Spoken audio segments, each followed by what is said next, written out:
Oke, baik, saya Rihla Prisciani dengan NIM 2014-2096 akan menjelaskan mengenai pengertian dan sejarah gadai syariah. Pengertian gadai syariah adalah penahanan suatu barang yang bergerak dan tidak bergerak milik pihak lain debitur oleh suatu pihak bank dengan pemberian hak kepada bank untuk mengambil pelunasan atas piutang bank kepada debitur tersebut. Sejarah gadai syariah dimulai pada saat Indonesia yang mayoritas Islam menginginkan hidupnya menggunakan syariat Islam, salah satunya gadai. Maka pada Januari 2003 lahir unit layanan gadai syariah atau ULJS di Jakarta, cabang Dewi Sartika. Pada tahun yang sama, hingga September lahir cabang seperti di Jogja, Surabaya, Surakarta, Makassar, Semarang. Dan 4 kantor cabang di Aceh dikonversi menjadi gadai syariah. Dan pada saat ini Pegadaian Syariah mempunyai lembaga sendiri yang dinaungi oleh PT Pegadaian atau Persero. Terima kasih. Baik, saya Cynthia Robert dengan NIM 2014-20117. Di sini saya akan menjelaskan tentang landasan hukum dari gadai syariah, yaitu ada Al-Quran dalam surah Al-Baqarah ayat 283 yang artinya berbunyi, jika kamu dalam perjalanan dan bermuamalah secara tidak tunai, sedangkan kamu tidak memperoleh seorang penulis, maka hendaklah ada barang yang dipegang. Akan tetapi jika sebagian kamu mempercayai sebagian orang lain, maka hendaklah yang dipercaya itu menunaikan amanatnya, dan hendaklah dia bertakwa kepada Allah, dan janganlah kamu para saksi menyembunyikan persaksiannya. Dan barang siapa yang menyembunyikan, maka sesungguhnya dia adalah orang yang berdosa hatinya, dan Allah Maha mengetahui apa yang kamu kerjakan. Dan yang kedua yaitu ada hadis dari Abu Hurairah radhiyallahu anhu bahwasanya Rasulullah Shallallahu alaihi wasallam berkata, barang yang digadaikan itu tidak boleh ditutup dari pemilik yang menggadaikannya. Baginya adalah keuntungan dan tanggung jawabnya, dan jika ada kerugian atau biaya. Hadis riwayat Syafi'i dan Qarutni. Dan yang ketiga yaitu ijtihad ulama. Para ulama sudah sepakat bahwa gadai diperbolehkan, dan juga para ulama tidak pernah mempertentangkan kebolehannya. Demikian juga dengan landasan. Selanjutnya yaitu rukun gadai syariah. Rukun gadai syariah ini ada ar-rahin yang artinya yang menggadaikan, al-murtahin artinya penerimaan gadai, al-marhun artinya barang yang digadaikan, al-marhumbi artinya utang, dan juga adanya syihad, ijab, dan qabul yang artinya kesempatan antara ar-rahim dan al-murtahin dalam melakukan transaksi gadai. Selanjutnya yaitu syarat gadai syariah. Yang pertama yaitu ada ar-rahim dan al-murtahin. Bagaimana cara pihak yang terlibat dalam perjanjian rahan itu, yaitu ar-rahim dan al-murtahin harus mengikuti semua syarat, yaitu berakal sehat. Yang kedua yaitu ada syihad. Syihad itu tidak boleh berkaitan dengan syarat tertentu dan juga dengan suatu waktu di masa yang akan datang. Rahan ini memiliki sisi pelepasan barang dan penerimaan utang sama seperti akad jual beli. Dan yang ketiga yaitu marhumhi atau hutang, harus berupa hak yang wajib untuk diberikan atau diserahkan kepada pemiliknya, memungkinkan untuk dimanfaatkan atau mempunyai manfaat. Jika suatu menjadi utang tidak bisa dimanfaatkan, maka tidaklah sah. Dan yang keempat yaitu al-marhun atau barang.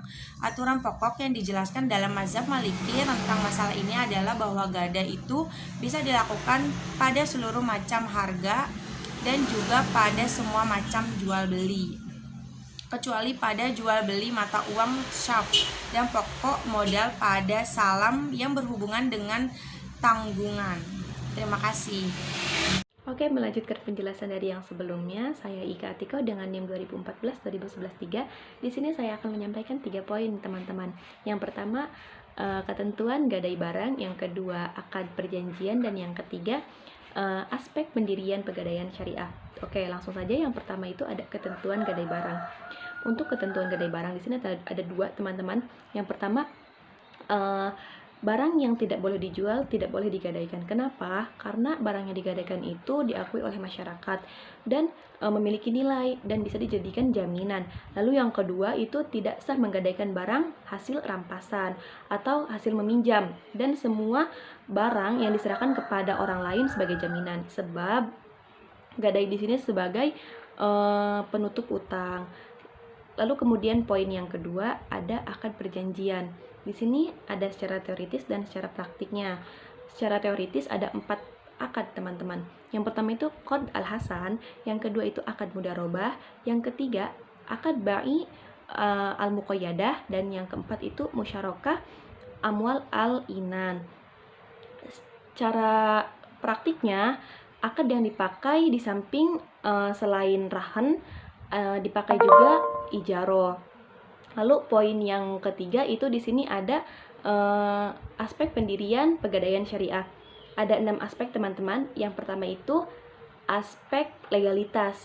Peraturan pemerintah nomor 10 tahun 1990, di mana pegadaian itu diberi wewenang untuk menyalurkan uang pinjaman atas dasar hukum gadai. Lalu yang kedua, aspek permodalan.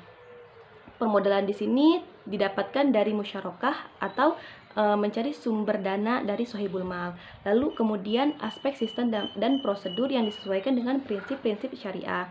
Lalu kemudian aspek sumber daya manusia yang paham terhadap filosofi dan sistem operasionalisasi pegadaian syariah. Lalu kemudian aspek kelembagaan di mana berperan sebagai memberi kemaslahatan kepada masyarakat. Lalu yang terakhir itu ada aspek pengawasan dengan adanya DPS sebagai pengawas di mana agar dalam pelaksanaannya pegadaian syariah itu sesuai dengan prinsip-prinsip syariah.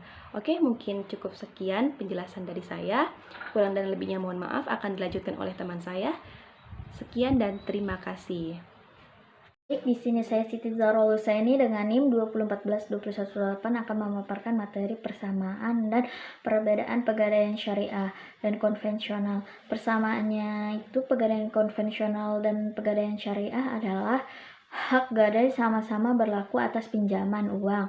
Keduanya mengharuskan adanya jaminan agunan terhadap uang yang dipinjamkan, sama-sama tidak diizinkan untuk memanfaatkan barang gadai. Kalau perbedaannya itu, pegadaian syariah itu biaya administrasi berdasarkan barang 1 hari dihitung 5 hari, jasa simpanan berdasarkan simpanan. Apabila pinjaman tidak dilunasi, barang jaminan akan dijual kepada masyarakat. Uang pinjaman 90% dan taksiran penggolongan nasabah DKMIL.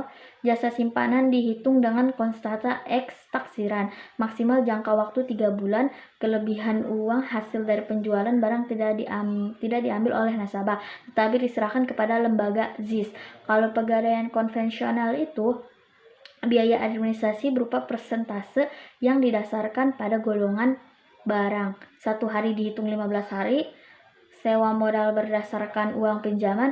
Apabila pinjaman tidak dilunasi, barang jaminan dilelang kepada masyarakat.